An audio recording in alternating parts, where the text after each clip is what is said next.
গ্রেপ্তারকৃত সকল নেতাকর্মীদের মুক্তি এবং কেয়ারটেকার সরকারের দাবিতে রাজধানীতে বিক্ষোভ মিছিল করেছে বাংলাদেশ জামায়াত ইসলামী ঢাকা মহানগর দক্ষিণ। এ সময় সংগঠনের বিপুল সংখ্যক নেতাকর্মী উপস্থিত ছিলেন।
কেয়ারটেকার সরকারের অধীনে সুষ্ঠু ও নিরপেক্ষ নির্বাচনের দাবিতে এবং গণ অধিকারের ভোটের ভাতের অধিকার ফিরিয়ে দেওয়ার দাবিতে সমাবেশের সংগ্রামী ভাই বন্ধুগণ, আসসালামু আলাইকুম ওয়া রাহমাতুল্লাহ।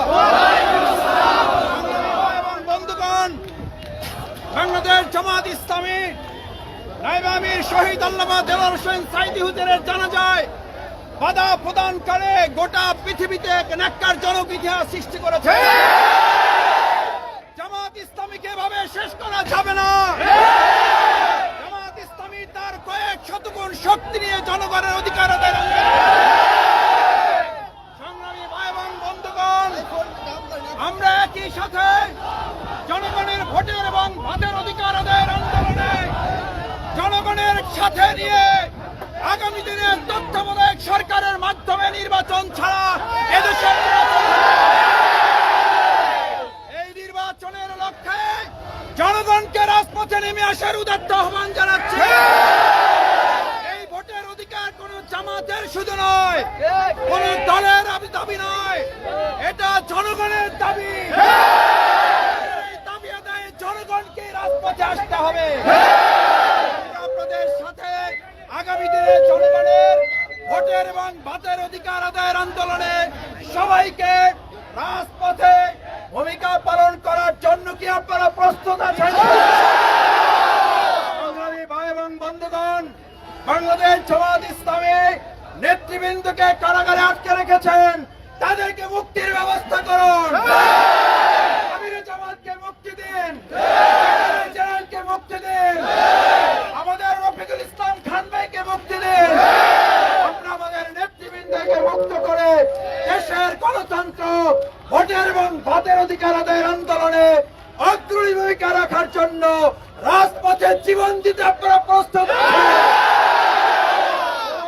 টালবাহানা করে নির্বাচনের তারিখ ঘোষণার কোন নাটক মঞ্চস্থ করে আমাদের আন্দোলনকে ভিন্ন খাতে প্রবাহিত করতে পারে না। আগামী দিনের আন্দোলন সংগ্রামে সবাইকে রাজপথে সংগ্রামী ভূমিকা পালন করার উদাত্ত আহ্বান জানিয়ে প্রশাসনের কর্তা ব্যক্তি যারা আছেন, আমরা বলতে চাই জনগণের মুখোমুখি হবেন না। কোন একটা দলকে রক্ষা করতে গিয়ে, সরকারকে বা অবৈধ সরকারকে বাঁচাতে গিয়ে জনগণের সাথে প্রতিপক্ষে পরিণত হবেন না। ধন্যবাদ জানিয়ে আজকের কর্মসূচি এখানে সমাপ্তি ঘোষণা করছি। আল্লাহ হাফেজ। আসসালামু